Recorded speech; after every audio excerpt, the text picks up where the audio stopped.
Some friends, I like to call them fake friends, are full of fake promises, especially when you lend them a significant amount of money. How do you get that back, and is it okay to continuously ask for that money back? G'day there guys, it's your main man Markee, and welcome back to another episode of r/Am I the Arsehole? Now, if you love today's bloody good content, I want you to sit back, relax, chuck a prawn of the Barbie, smack that like button, and enjoy today's bloody good stories. Let's go. Am I the arsehole for asking for my money back? So I, 18 female, planned almost a month and a half ago a birthday party for my friend Alia, 18 female, false names. We decided, with 5 of my friends and Alia's friends, to buy a big gift together. I was the one who bought almost everything, including the gift, which was about $140. Now, each one of them is supposed to give me back the money. I trust my 5 friends to give me back the money soon enough, but I don't personally know the sister. 17 female, we're gonna call her Emma. It's also important to know that this money is a big chunk of my spending money. I'm still 18, I don't have a job, and that money is almost everything I have left for my summer and back to school spendings. So I really need the money soon, especially since school is almost done and I won't be seeing them as often. Again, I already said that I'm not worried about my friends, but I don't trust Emma. Honestly, her and her sister are kind of toxic. At least that's how I'm starting to perceive it, and I don't want to get into it with them. I already asked for the money once to Emma, and she just agreed quickly but never got back to me. Then I went to talk to her sister Alia and asked her if Emma had class the next day so she can give back the money. Again, she didn't even come to me. After that, I found out Alia talked to her boyfriend about the whole story, and her boyfriend started mocking me for being persistent. I think I might be the asshole because I'm being very persistent, and maybe I'm not giving Emma a chance to prove herself to me. I already have an image of her in my mind, and I'm getting worried about it more than I should. Plus, Alia's boyfriend has clearly told me that I'm being an asshole by asking again and again for such a small amount of money. Anyways, I don't know if I'm being the annoying one here, and if I should give her more space. The thing is, I really don't trust Emma, and I suspect she would be the kind of person to push it away until I give up. How do I assert myself without being an asshole, and at the same time getting what is rightfully mine? Now in the comments, not the asshole. You need new friends. Those 2 are fake, and you are not wrong for being persistent. As far as you know, she could be avoiding to pay the debt that she owes you. It's good you are being persistent because it shows that you are not going to allow yourself to be taken advantage of. I know this from experience. I've lent money to someone before and waited a full year for it.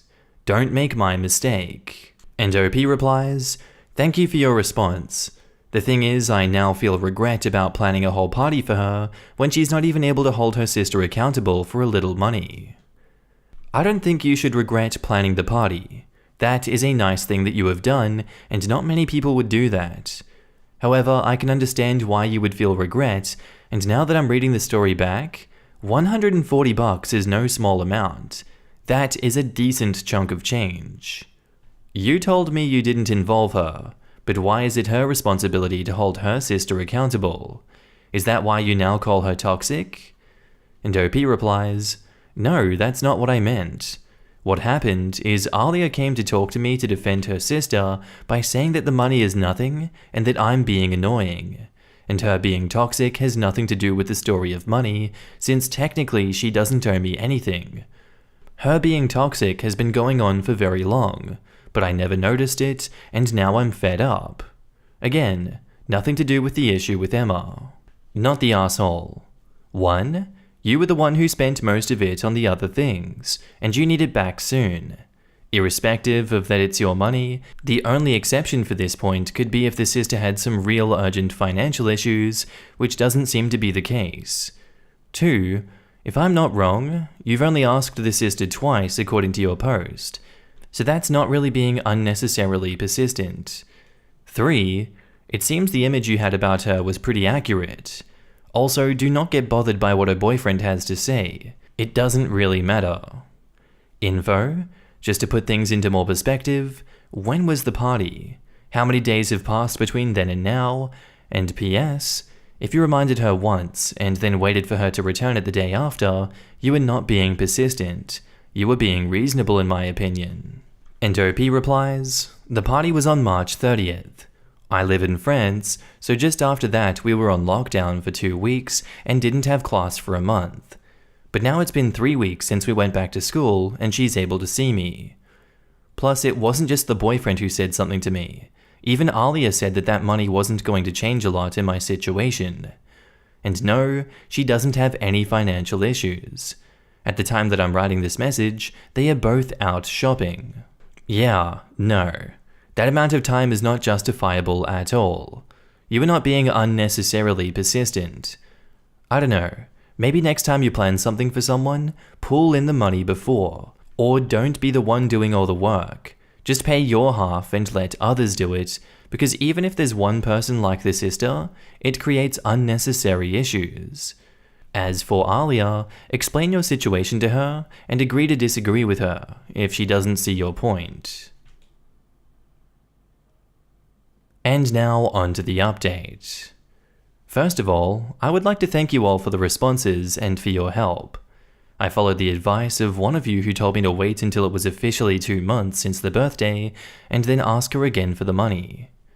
So I asked her again for the money by text, and Emma was being extremely rude as soon as the conversation started. I managed to stay calm and only ask for the money, even when she was mocking and insulting me.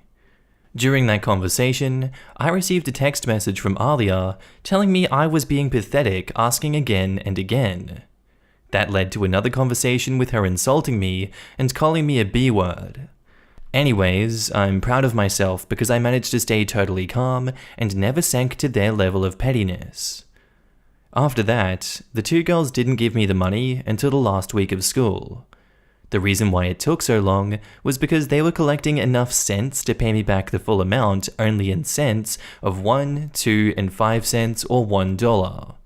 My friends told me that through social media, Alia was making a whole spectacle of her brilliant idea and was mocking me. Anyways, I took the money and made sure not to react to her pettiness, because all she was looking for was making me angry. I converted the cents to usable money, all my friends cut her off, so she basically only has her boyfriend and sister now. I'm so glad this whole story is done now and I graduated, so I won't have to see her again. I learned my lesson concerning money and fake friends. Once again, thank you for the encouragements and all the help. Now in the comments, some advice I've learned: don't ever lend money to anyone. True, never lend money that you can't afford to lose, or to friends if you value that friendship. And OP replies, you are both right, but I guess in this case it was for the best since I lost a friendship that was toxic anyways. Also, don't misunderstand the meaning behind that sage advice and become some miserly curmudgeon. It doesn't mean don't lend your friends a couple bucks if they're short for dinner or can't afford to join you at the movies. It means don't lend them that money. Pay for it out of the goodness of your heart and the friendship, and if they return the favor or pay you back in the future, then that's gravy. You're a kind person, OP. I probably would have said something. I'm sorry for being so persistent. If I had known you were truly struggling so hard for these small amounts of money, I would have let it go. And OP replies, believe me, I had a lot of very interesting things to tell her in my mind, but I didn't want to give her what she wanted. Throughout the whole story, I know very well that all she wanted was to get a reaction. My friends said their fair share of remarks to her though, so there's that. How does she feel about not having any friends now? Honestly, I don't know. I really cut her off and haven't heard of her since she gave the money back. She deserves it anyway, plus I didn't even have to ask my friends to pick sides, which makes me so relieved because it would have been so problematic and stressful. Would I be the asshole for calling out a teacher who made my daughter sit in timeout in the hallway? I, 40 female, have a daughter, 7 female, in the 1st grade. I got a call yesterday that I needed to drop off pants for my daughter because she urinated in her pants at school. I asked what happened, and they said that my daughter told a staff member, not her teacher, that she had an accident. I found this strange. Why wasn't it her teacher? Well, turns out my daughter had been copying another student's work and was put in timeout for the rest of the class in the hallway. I'm thinking, my daughter is 7 years old, and kinda pieced together what happened. She told me she was trying to hold it in while she was in timeout in the hallway, but she couldn't. I understand cheating isn't a good habit, but my daughter is pretty young. So this teacher shamed my daughter in front of the other kids, made her sit outside the classroom for who knows how long, and couldn't ask to go to the restroom, and soiled herself. I'm pretty upset, but everyone thinks that I'm just making a huge deal out of nothing. Will I be a huge Karen if I speak up? I can't tell if I'm overreacting. Now in the comments, you're the arsehole if you call her out. Calling someone out implies going in all mama bear without having heard from everyone. Not the arsehole if you approach the teacher calmly and say, clearly something broke down. My 7-year-old was too afraid to move and peed her pants. Please tell me what happened. Then let's discuss how to avoid this from happening again. Keep in mind, when people, especially kids, are stressed, they often need to pee or poop suddenly. Getting in trouble at school is very stressful to kids. It is entirely possible your child was in the hallway only a few minutes, which under other circumstances was more than a reasonable amount. After talking about the hallway, talk about what happened with the cheating. Again, she's 7, it's possible she didn't think this was wrong. She was asking a classmate for help, and he or she just showed his work. But it's also possible that she was full-on cheating. You need to know how to address that too. If the teacher blows you off, go to the principal. And OP replies, I was really upset when I posted this, but I'm not going to cuss anyone out, yell, etc. What I mean is be assertive and say, this was seriously not okay. Well, the principal actually just reached out to me after talking to the school janitor. He is really concerned. Yeah, of course he has. He's worried about a lawsuit or media attention. Don't settle for anything less than an apology to your daughter and you from the teacher. And I swear it better be sincere. And OP replies, luckily the principal at my kid's school is fantastic. So much better than what I had when I was in school. Anyway, we went to high school together, so I know him. He is changing her class, he is asking if there was any bullying after the incident, in which, according to my daughter, hasn't been an issue. But I'm gonna look out for signs. I'm so thankful he's changing her class. He is doing the right thing. Not the asshole. You need to find out how long she was there before you go all guns blazing. Was it 10 minutes or 2 hours? Your daughter was in the wrong, and a small punishment would be normal. However, if it was so long that she couldn't hold it in, I'd be absolutely livid. There is a possibility that your daughter may have wet herself on purpose to get out of trouble. However, defending your child from what at first seems to be neglect would always land you on the right side of things. And OP replies, it could have been up to 30 minutes. That's how long the classes are. No matter what the time is, she is 7 and locked out of class alone. Anything could have happened. She could have wandered out of school.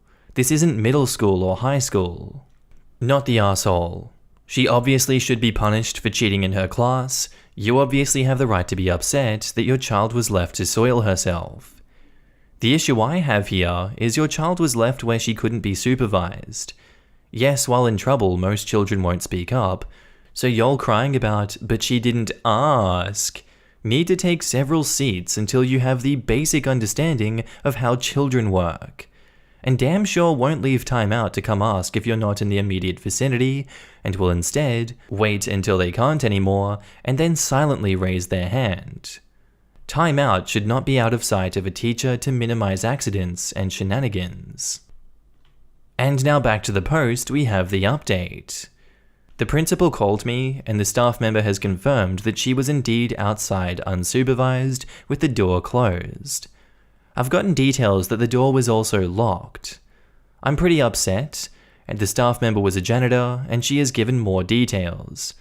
After my daughter asked for help, she escorted my daughter to the principal. She said my daughter told her that she'd been outside for a long time, but we can't confirm this. It'll be the teacher's word against my daughter's. The principal has apologized profusely and is going to have a serious discussion with the teacher.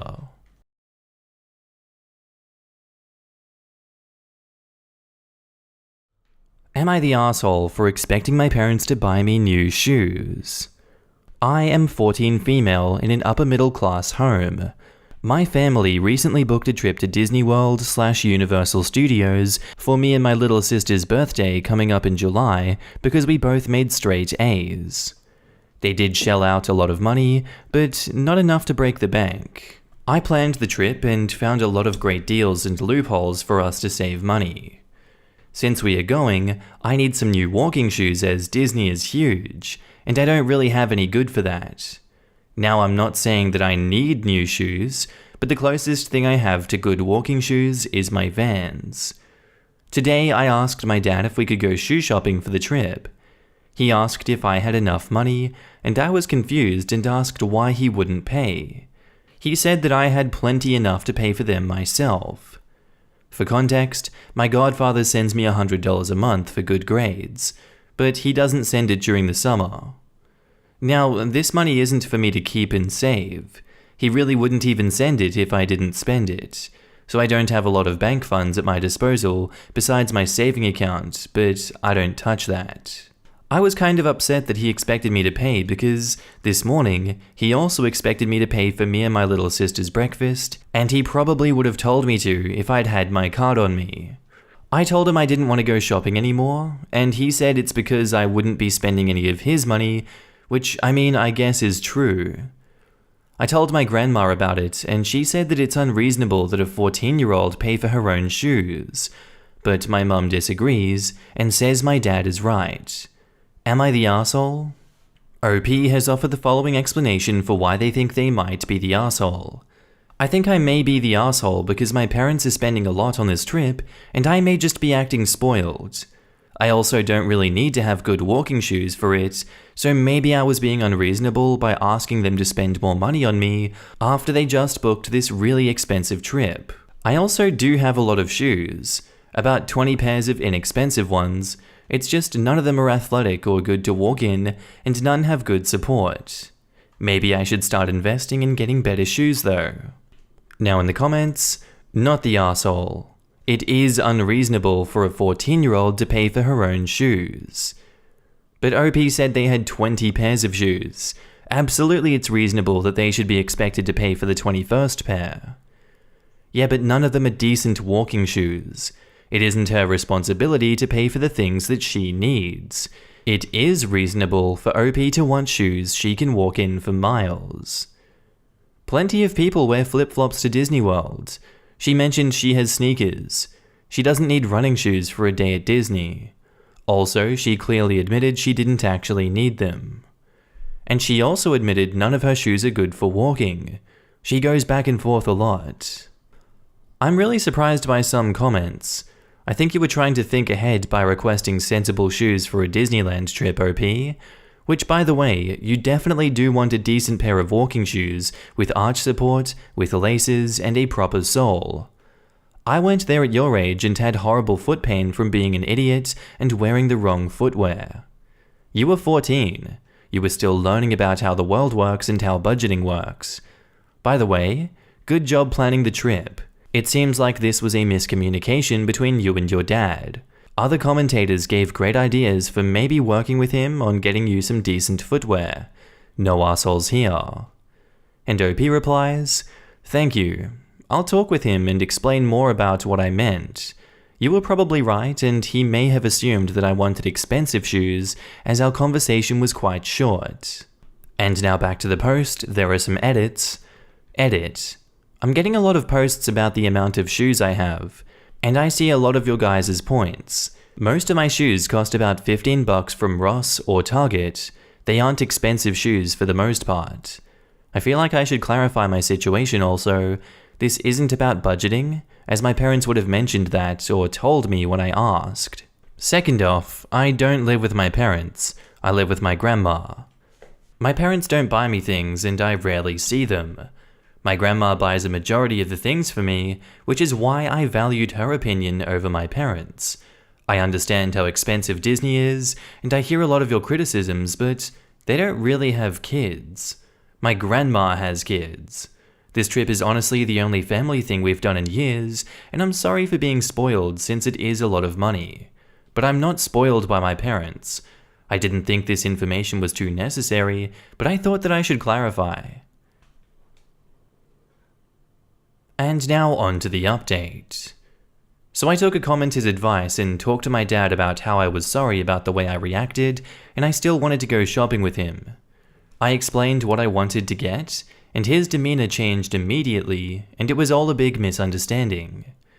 A few weeks ago, I told him I was looking at a pair of Jordans, and he assumed I was talking about those, which is why he didn't really want to buy them. I explained that I wanted to buy walking shoes, and he was totally fine with it, and we are going to hang out today too. It's been so long, like 3 months, since we've had a daddy-daughter day, and I am so excited. We are going to eat at his new restaurant and then go to the mall together. Thank you so much for all of your comments. You've helped me so much. Thanks again. And edit, we had a great time. I ended up getting 2 pairs of shoes, one of Skechers and one Nike, since the 2 were on sale at the outlet that we went to. I had a great day and spent some fun time with my dad. We went to get juice from this stand at the mall, we got Chipotle, and we picked out something for my little sister too, and got her some birthday gifts. We got her an American Girl doll, a science kit, some clothes, and a little closet for her doll. She had a great birthday, and I was glad I got to pick these things out with my dad. He had a good Father's Day too, and we got him some new headphones and this fancy workout thing that he wanted. Thank you guys for the awards and sweet comments. Now in the comments, make sure you wear them a little ahead of Disney to break them in. Even trainers need a little wearing in. This. I'm a Floridian who grew up on very low income, but every once in a while, we'd get a treat to go to Disney. Resident ticket prices are much better, especially for kids. Each year for school, I'd get a new pair of tennis shoes, but usually these super cheap ones that'll only last till I grow out of them. But for a Disney trip, all our parents would budget so that we could buy some seriously good and supportive tennis shoes so we wouldn't be crying the whole time that our feet hurt. Usually at an outlet mall or the clearance rack, but still a high quality shoe that would help walking for miles in a few days. It seems like an oversight that a lot of people make in planning a trip to a theme park. People in flip-flops there are just dumb. I'm very glad your dad came around and understood your concern for comfort and longevity. Congrats, and I hope y'all have a great time.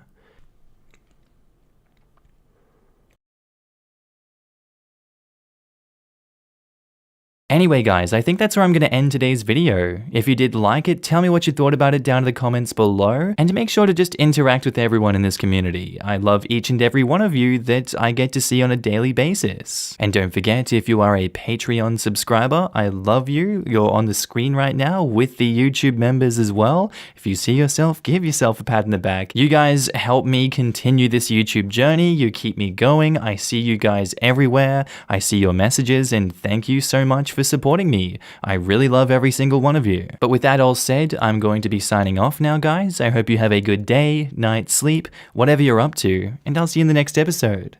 Bye.